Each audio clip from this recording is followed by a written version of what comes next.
Welcome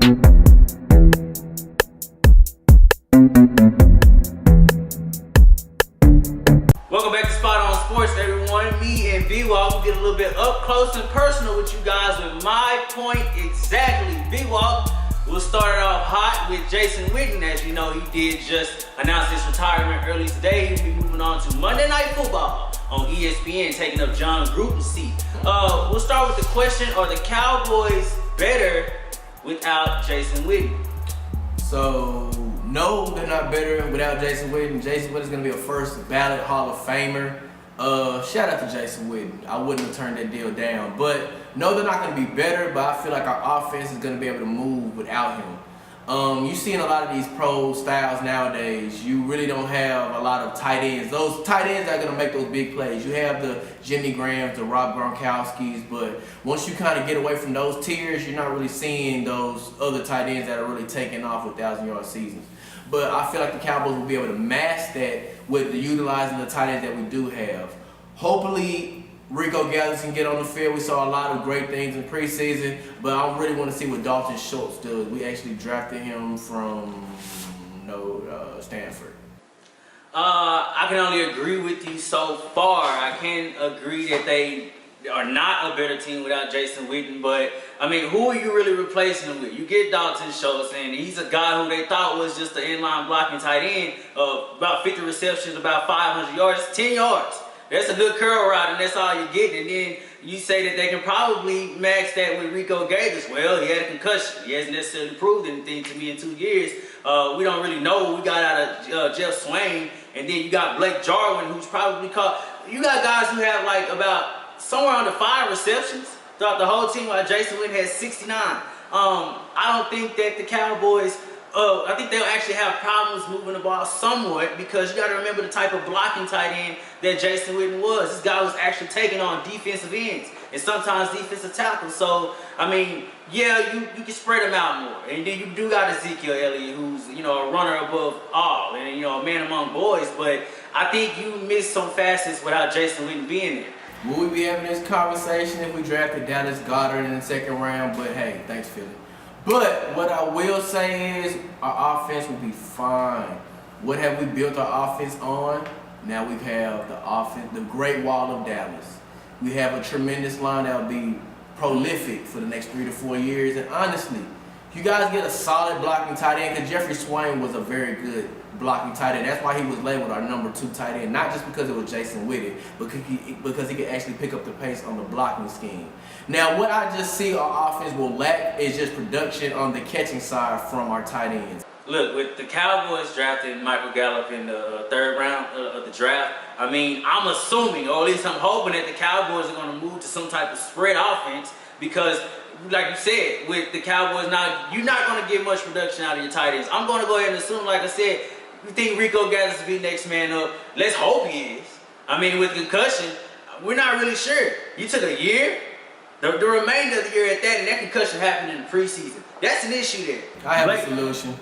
Tell Dez to gain 30 pounds and come play tight end. I mean, we will hope that be the case. And I mean, you say a guy like Ben Watson, but no matter what the case is, at least this year, the Cowboys are not going to be able to replace Jason Witten. I definitely get it. I know who our first round pick, first 1 or 2 pick will be in next year's upcoming draft. Hey, yeah, it needs to be a tight end, most definitely. This is my point exactly. We'll be back in a moment with Spot On Sports.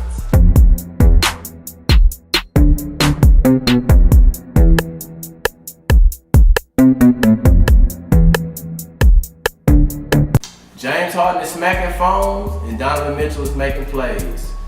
Do we really think the Houston Rockets are in trouble, or is this just one game that the Jazz had to have? Bruce T, what are you feeling, my man? It's over for the Rockets, man. I've never liked D'Antoni as a coach. Wow. He doesn't coach defense. You have a point guard who's good, but he hasn't had any success. Receding hairline. I like Chris Paul, but he just hasn't. He's been a dirty player since Wake Forest, and that's just what life tells you. Mm-hmm. I'm sorry, I said Beard. Harden. James Beard. He has no defense. Pooh. When all you guys do is shoot the 3, what do they tell you when you shoot that 3? You what? You die by that 3. Mm-hmm. And I think they'll die by that 3. The Jazz have a big man than Rudy Gobert. English is really a good player, solid player, legit 6'8". Ariza and Harden having trouble guarding the guy. I mean, you got Chris Paul, but look, can Chris Paul keep up with Donovan Spider Mitchell? Are you seeing it right now, B.Y.? I see it, but I'm gonna say like this: just how in Game 1 Houston dominated against the Jazz. Jazz went home, they adjusted, they came back, they were ready to play. That's true. I'm not gonna sit here and say, yeah, Houston is out of it. No, they're gonna go home, actually adjust, and I think it's gonna have a very, very, very good game in Game 3 as they go to Salt Lake City and they play the Jazz. But I will say this: I think the Houston Rockets' game plan is gonna be to take Donovan Mitchell out of the game.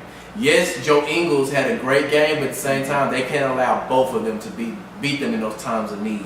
Real Rudy Gobert is going to get his block, but at the same time, they're going to try to create some type of matchups where they can bring him out to the three-point line and actually use their speed to get around him and dish out to get to the three. So how do you feel about that Derek Favors in the matchup against P.J. Tucker?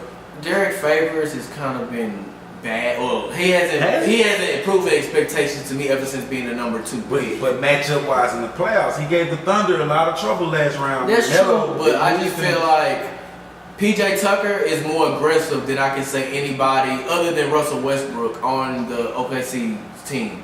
They bring a different dynamic when it comes to the defensive end, and I honestly believe that Derek Favors is not going to play that much of a dividend when it comes to the impact of the Utah Jazz, at least in this season, in this series. I just really feel like the Jazz will beat the Rockets in 6, maybe 7. But at the end of the day, I just feel like the Jazz, they have a better coach at this point.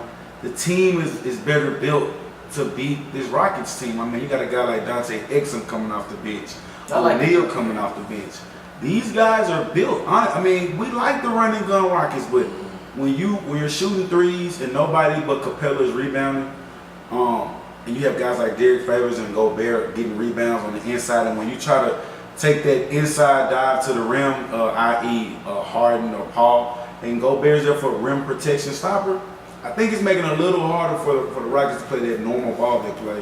I like the Jazz in 6, man. I'm giving it, honestly, Houston in 6. I think they're going to make those simple adjustments that they need to make. Yes, Donovan Mitchell is playing amazing. Honestly, he's kind of getting the vote for Rookie of the Year to me. I think they need to go ahead and look at the tape that's being put out there in the playoffs. Yep. But I also want to shout out James Harden. Ashanti? He got Ashanti.